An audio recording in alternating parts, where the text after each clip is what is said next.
Gym বিসমিল্লাহির রহমানির রহিম। প্রিয় শিক্ষার্থীবৃন্দরা, আসসালামু আলাইকুম। তোমরা সবাই কেমন আছো? আশা করি তোমরা খুব ভালো আছো। আলহামদুলিল্লাহ। অনলাইন ক্লাসে তোমাদেরকে সুস্বাগতম। বন্ধুরা, আমরা গত দুইটি ক্লাসে রক্ত কি, রক্তের উপাদান এবং রক্তের গ্রুপ এগুলো নিয়ে কথা বলেছি বন্ধুরা। তো বন্ধুরা দেখো, এই যে আমরা বিভিন্ন রকমের রক্ত বলছি, কোষ বলছি, এগুলো কি আসলে খেয়াল করে দেখো বন্ধুরা।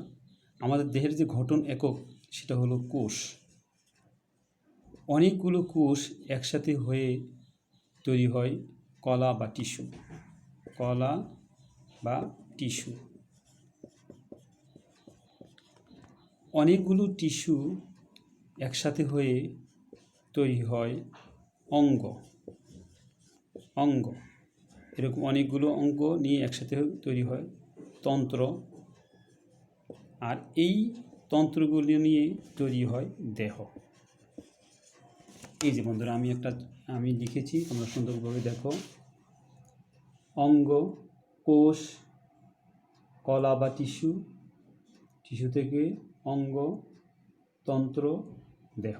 হ্যাঁ বন্ধুরা, আজকে আমরা এরকম একটা তন্ত্রের নাম পড়ব। আমাদের দেহে অনেকগুলো তন্ত্র: শ্বসনতন্ত্র, প্রজননতন্ত্র, রক্ত সংবহন তন্ত্র। আমি আজকে যে কথাগুলো বলবো বন্ধুরা, আমাদের আজকে রক্ত সংবহন তন্ত্র নিয়ে কথা। এই রক্ত সংবহন তন্ত্রে কি আছে দেখো বন্ধুরা। কোন অঙ্গগুলো আছে, এই অঙ্গগুলোর নাম একটু আমরা দেখি। হৃৎপিণ্ড একটা অঙ্গ, হৃৎপিণ্ড। আর কি আছে? ধমনী, শিরা, কৈশিক জালিকা।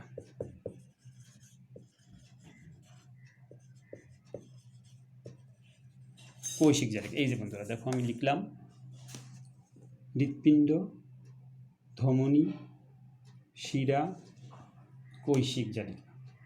এই অঙ্গগুলো নিয়ে তৈরি হলো আমাদের রক্ত সংবহন তন্ত্র। কি নিয়ে? হৃৎপিণ্ড, ধমনী, শিরা, কৈশিক জালিকা। তাহলে আমরা প্রথমেই হৃৎপিণ্ড নিয়ে কথা বলি বন্ধুরা। একটা পাম্পিং মেশিন পাম্প করে। যদি আমরা তুলনা দিতে চাই, তাহলে আমরা বলতে পারি আমাদের বাসা বাড়িগুলোতে এরকম একটা পাম্পিং মেশিন আছে, যার কাজ হলো রিজার্ভ ট্যাঙ্কি থেকে পানি উপরে ছাদে যে ট্যাঙ্কি আছে সেখানে তোলা। ওই ট্যাঙ্কির সাথে অনেকগুলো নল আছে যুক্ত। প্রত্যেকটা ফ্ল্যাটের প্রত্যেকটা যেখানে দরকার পানি, ওয়াশরুমগুলোতে দরকার, টয়লেটগুলোকে দরকার, সেগুলোর মধ্যে কি আছে? নালী আছে। সেই নল দিয়ে উপর থেকে পানি নিচে নামিয়ে যাচ্ছে। অনেকটা সেই রকমই আমাদের দেহ আল্লাহ এরকম একটা যন্ত্র দিয়ে দিয়েছেন, পাম্পিং মেশিন দিয়েছেন, হার্ট, যেটার নাম হলো হার্ট বা হৃৎপিণ্ড। এই হৃৎপিণ্ডের কাজটা কি? সংকুচিত এবং প্রসারিত হয়ে সে নিজে সংকুচিত হয়, প্রসারিত হয়। এই সংকোচন এবং প্রসারণের মাধ্যমে সে পাম্প করতেই থাকে।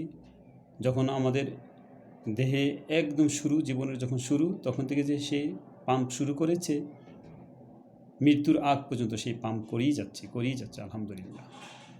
যখন তার পাম্পিং বন্ধ, তাইলেই আমাদের জীবনও শেষ। এই জন্যই বিজ্ঞানীরা জীবনের সংজ্ঞা দিতে গিয়ে বলেছেন, life is nothing but the activities of protoplasm. মানে প্রোটোপ্লাজমের কার্যকারিতাটাই লাইফ। সুবহানাল্লাহ। যতক্ষণ কার্যকারিতা থাকবে ততক্ষণ জীবন আছে, যখন কার্যকারিতা নেই, জীবন নেই। তো বন্ধুরা, আমরা হৃৎপিণ্ডের কথা বলছিলাম। এই হৃৎপিণ্ড কি? আমরা একটা পাম্পিং মেশিন বললাম।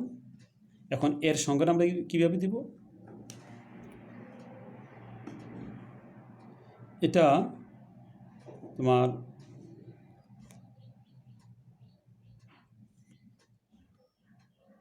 ধমনীর শিরা। দেখো, হৃৎপিণ্ডের যে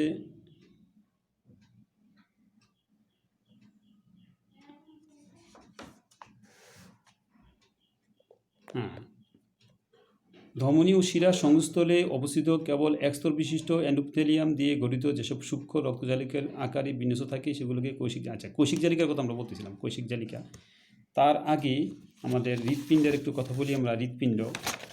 হৃৎপিণ্ডের রক্ত সংবহনের অন্তর্গত একটা রকম পাম্প, হৃৎপিণ্ড একটা পাম্প। তাইলে মানুষের হৃৎপিণ্ডে বক্ষগহ্বরের ফুসফুস দুটির মাঝখানে এবং মধ্যচ্ছদার উপর অবস্থিত, অর্থাৎ হৃৎপিণ্ডটা কোথায় অবস্থিত? হৃৎপিণ্ডটা আমাদের কোথায় অবস্থিত? যে বক্ষগহ্বর ফুসফুস দুটির মাঝখানে এক মধ্যচ্ছদার উপরে অবস্থিত হৃৎপিণ্ডের প্রশস্ত অংশটি উপরের দিকে এবং যেটা একটু সুচালু তার নিচের দিকে। তাহলে হৃৎপিণ্ডের অবস্থান আমরা শুনলাম। এখন এই হৃৎপিণ্ডটা কয় গহ্বর বিশিষ্ট, অর্থাৎ সেটা 4 স্তর, 4টা গহ্বর। প্রথম হলো উপরের যে অংশটা, প্রশস্ত অংশটা, সেটাকে বলা হয় অলিন্দ। আর নিচের যে অংশটা, সুচালুযুক্ত অংশটা, সেটাকে বলে নিলয়। এটা আবার দুইটা পার্ট, বাম এবং ডান, অর্থাৎ বাম অলিন্দ, বাম নিলয়, ডান অলিন্দ, ডান নিলয়। এভাবে 4টা প্রকোষ্ঠ বিশিষ্ট মানুষের হৃৎপিণ্ড, 4 প্রকোষ্ঠ বিশিষ্ট। হৃৎপিণ্ডের দেখো এক ধরনের পাতলা পর্দা দ্বারা হৃৎপিণ্ডরা আবৃত থাকে, পেরিকার্ডিয়াম পর্দা দ্বারা আবৃত থাকে। পেরিকার্ডিয়াম পর্দা, আমি লিখে দিচ্ছি পেরিকার্ডিয়াম পর্দা,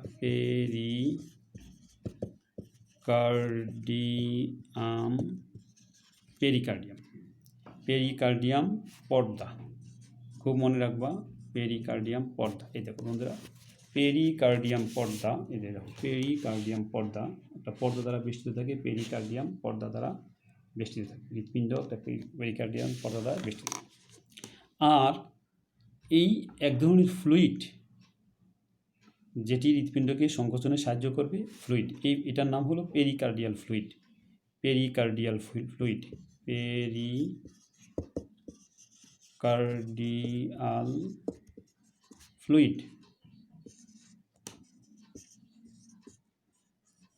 পেরিকার্ডিয়াল ফ্লুইড। এই যে পেরিকার্ডিয়াল পর্দা এবং পেরিকার্ডিয়াল ফ্লুইড, পেরিকার্ডিয়াল পর্দা এবং পেরিকার্ডিয়াল ফ্লুইড, এই ফ্লুইড দ্বারা এটা কি থাকবে? বেষ্টিত থাকবে, পেরিকার্ডিয়াল পর্দা এবং পেরিকার্ডিয়াল ফ্লুইড।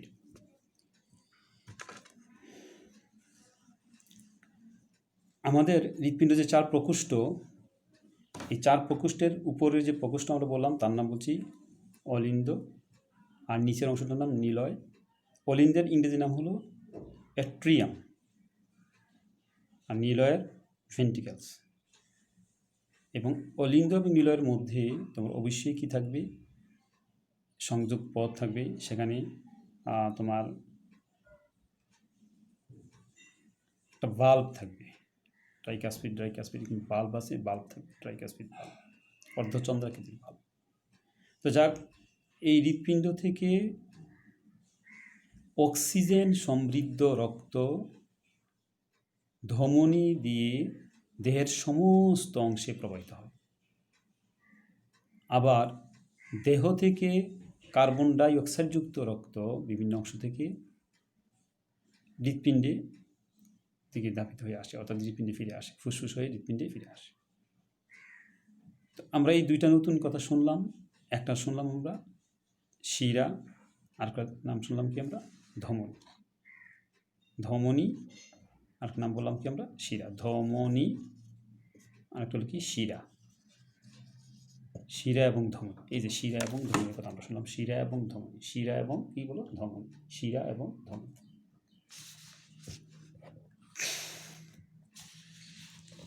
বন্ধুরা, শিরা এবং ধমনী এটার তোমার খুবই ইম্পর্টেন্ট একটা প্রশ্ন। শিরা ধমনীর পার্থক্য অনেক সময় পরীক্ষা আসে।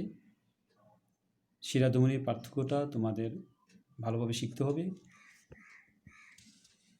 আমরা একটু পার্থক্যটা বলি, তোমরা খুব মনোযোগ দিয়ে শোনো, এবং তোমরা যদি একটা চার্ট করে এটা লিখতে পারো তাহলে তোমরা ভালোভাবে মনে রাখতে পারবে এবং এটা পরীক্ষাও ভালো নম্বর পাবে। এই চার্টটা আমি একটু দেখাচ্ছি, আমার একটা চার্ট তৈরি করা আছে, চার্টটা দেখাচ্ছি তোমাদেরকে। তোমরা এই চার্টটা একটু দেখে নাও কীভাবে তোমরা লিখবে।